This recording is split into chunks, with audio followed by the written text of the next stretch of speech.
Long live. Peace to Sudan, peace. Peace to Sudan, peace. Agreement.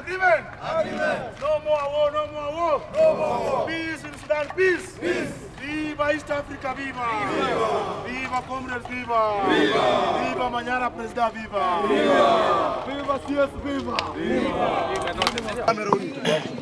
Hey, comrades power. Comrades power. Comrades ria. Comrades action. First and foremost, I would like to thank the Fourth Estate for giving us audience.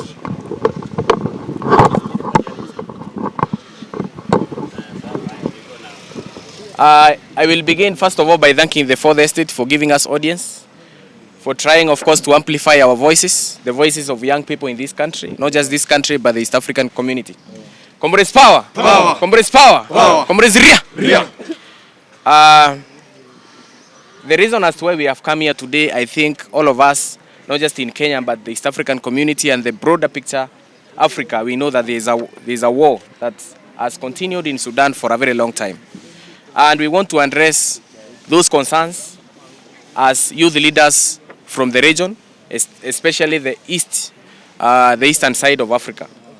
I will begin first of all by addressing a concern that was there on the 30th of May 2025. Juzi tu. I will start by saying on May 30th, 2025, a United Nations aid convoy, which had carried food, of course, humanitarian aid, comprising of 15 trucks from the World Food Program, and UNICEF was attacked near Al-Koma en route to the besieged city of El Fasher in North Darfur. These assaults resulted in 5 casualties and multiple injuries. While both the ASF, the SAF, and the Rapid Support Forces have denied responsibility, the local sources and preliminary assessments suggest that possibility of an airstrike, potentially involving drone technology. This incident is not isolated, but part of a broader pattern of alleged violations by the SAF, that is Sudan Army Forces. In April 2024, the United States imposed sanctions on Sudan following determinations that SAF deployed chemical weapons. As you can see, my friends here have chemical gadgets to prevent them from being harmed by chemical gases. This is what is happening in Sudan. The SAF is using a lot of force. They have been using chemical weapons on innocent civilians. This is why we have decided as East African community, youth leaders, to come out strongly to criticize and to ask the United Nations, to ask all these observers, they should come to the rescue of innocent civilians in Sudan.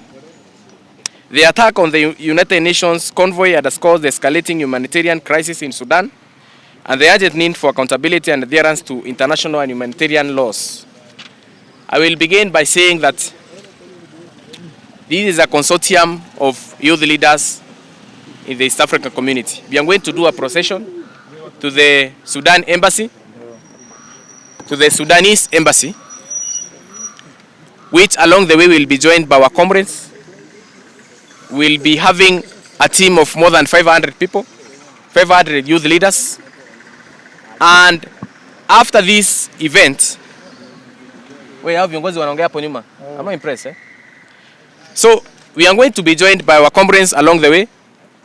We will not cease to fight for peace in Sudan. We'll do another procession to the United Nations headquarters. We'll do another procession in the East African community headquarters at Arusha. And finally, we'll do a procession in the African Union headquarters at Addis Ababa. Our main call is peace and cessation of war in Sudan. Viva! I will read this statement which I released to the media also to get a picture of what we are fighting for. We gather here at a time of sorrow, outrage and reckoning. This because of the unfolding crisis in the Republic of Sudan, which is not just domestic implosion, and it is an African crisis. It is a humanitarian calamity of staggering proportions, and more than that, it is a moral test for all who claim to stand peace and dignity for African principles. The war that erupted in April 2023 between the Sudanese Armed Forces, SAF, and the Rapid Support Forces has led to the largest internal displacement crisis in the world today, with over 13 million people uprooted and at least 2 million forced to flee Sudan's borders. Cities like Khartoum, Al-Fashir, Nyala, El Obeid, once centers of commerce, culture, and education, now echo with sounds of artillery and glyph. Comrades, power! Power! We are saying this because the calls as to why we are here is because so many students in this country who have been displaced from Sudan, they have been complaining, saying that their education is not thriving because of lack of peace, because of this war. They have been forced to come to Kenya, where education is peaceful. Now we have seen it wise, of course, to speak for the voices of the oppressed, the hoi polloi, the people who are dying like chicken. This is something we must stop. Comrades, power! Power! Let me speak plainly. This war is not waged in the name of the Sudanese people. It is being waged against them. From Darfur to Gezira, from the Blue Nile to Khartoum State, innocent civilians have been killed, starved, and brutalized. These are not mere collateral casualties of conflicts. These are the deliberate victims of political war waged by generals with no mandates and no mercy. Comrades, power! Power! Reports of chemical weapons usage, ethnic cleansing in Darfur, the targeting of women through mass rape, the destruction of humanitarian corridors, paint a picture of a war that has crossed every line of human decency and international law. We condemn these acts unequivocally. These are war crimes, and if verified, they are crimes against humanity. Comrades, power! Power! As the East African Students' Union, representing the youths and students from across our region, we affirm our solidarity with Sudanese people, and we must speak to the truth behind political dynamics. The RSF, under the leadership of General Mohamed Dagalo Hemeti, has consistently voiced for a civilian-led transition, for justice for victims of violence, and for inclusive governance that reflects Sudan's rich diversity. Comrades, power! Power! While war is never desirable, we recognize RSF's stated position in favor of handing power to the people.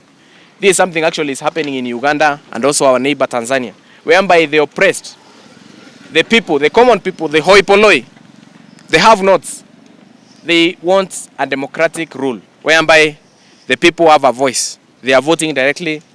To their preferred candidates. This is the same thing we are advocating for, and the same even our leadership in Kenya is advocating for.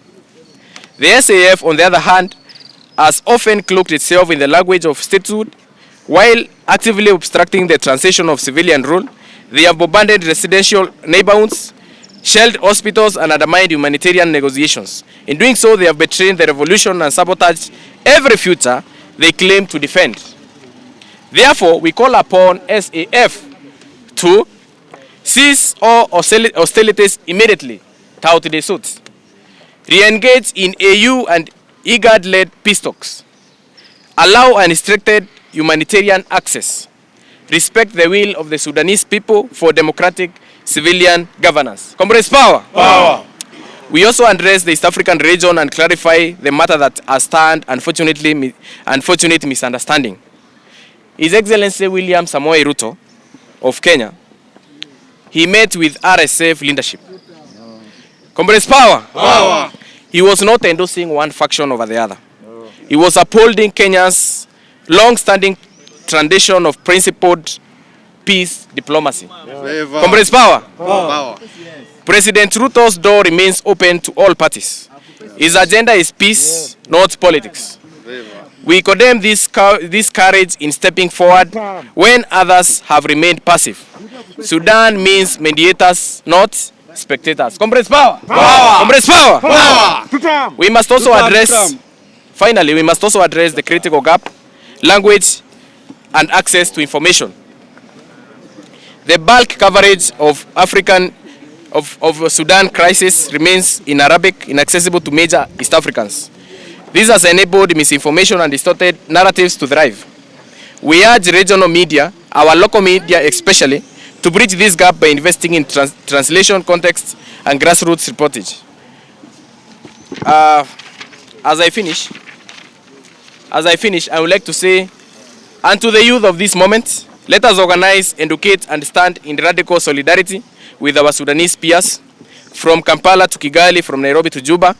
We must raise our voices not as tribal bigots or blocks, but a Pan-African generation determined to end wars, will not start, and to build democracies that serve the people.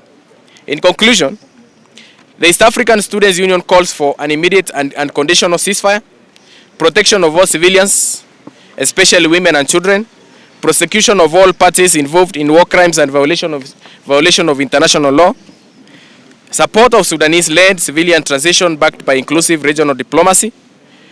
Let us not be remembered for what we ignored, but not what we confronted. Let us not inherit the shame of indifference, but the honor of courage. God bless Sudan, God bless East Africa, and God bless our shared African future. Viva, viva, viva. Comrades power! Power! Comrades power! Power! Comrades ria! Ria! Comrades action! Action! Yes!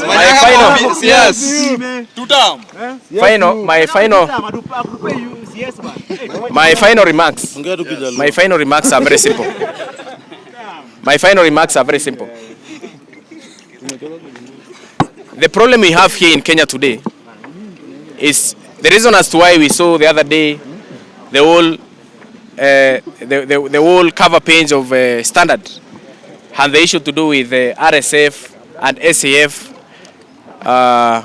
conflict in Sudan.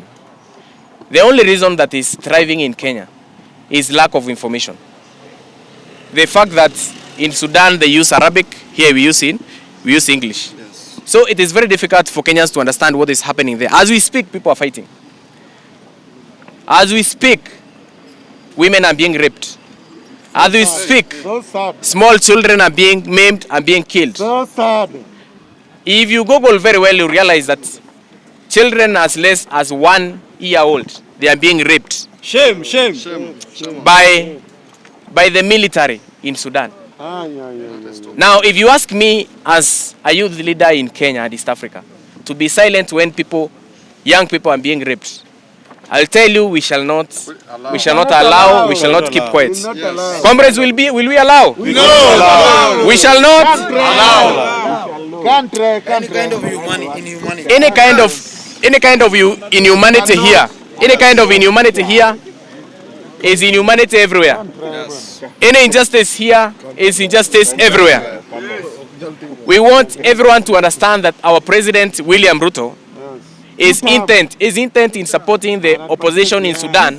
Is not based on diplomatic problems or rather starting war between diplomatic war between Kenya and Sudan. He was simply saying that all we want as Kenyans is peace. Yes. All we want as Kenyans is a cessation of war. Peace is paramount. Peace is paramount. Yes. So apparently that is done for today. What we wanted is to do a peaceful procession to the Sudanese embassy. Peace. Along the way, we'll be joined by our comrades. I think finally we'll have a team of more than 500 youth leaders drawn from all countries across East Africa to tell the Sudanese embassy as Kenya. Yes. We are non-partisan. We are non-partisan. We are non-partisan partner in the East African bloc. We don't want to support any side. Yeah. But obviously we want the cessation of war. We want peace. Support peace. So that is our call. Support peace. Yes. So I think our media people will just organize themselves as we move towards this side. You will just capture us as we move peacefully. Swali? Yes. You have a question? Look at Swali. Yeah. I will also share with you. I will share with you the statements we have. Mushemi, utawapea kila mtu statement. Kile ambayo tunasema kwa ufupi ni ya kwamba kama Wakenya ama viongozi wa vijana Afrika Mashariki ama Jumuiya la Afrika Mashariki, mimi ni mwenyekiti wa wanafunzi wa Jumuiya ya Afrika Mashariki, na ombi letu ni kuwe na uwiano kwa nchi ya Sudan, ndio pia wananchi wa pale Sudan wakuwe na huru ama amani ya kufanya mambo yote yenye wanataka kufanya. Hili tukio ambalo lilifanyika tarehe 30 ya mwezi wa 5 juzi tu, ilikuwa tukio ambayo airstrike ama missiles zilitumika kubomb ama kubomb inaitwa aje na Kiswahili? Kubomb ya kulipua magari ambazo zilikuwa zimepeleka chakula eneo la Darfur. Sisi kama viongozi tumesema kwamba tukio hilo alikuwa safi. Na pia we must condemn, lazima pia tukatae ama tunasema ya kwamba jambo ambalo lilitumika walitumia kemikali hatari. White phosphorus. Bwana, you dangerous my brother. You should capture that. White phosphorus. Yeah, walitumia kemikali. Majenerali wa Sudan walitumia kemikali kwa raia ambao hawajafanya jambo lolote. Na hiyo tukio alijakuwa mzuri sana sababu limekataliwa na United Nations na pia these other international bodies. Asante sana. I think nasema amani. Kwa ile gate process ya kupiga hii patiza shots. Menua manini mnaimba kidogo. Shots kidogo. sawa. Manyara tumesema watu wa South Sudan. Yes. Haya tuanze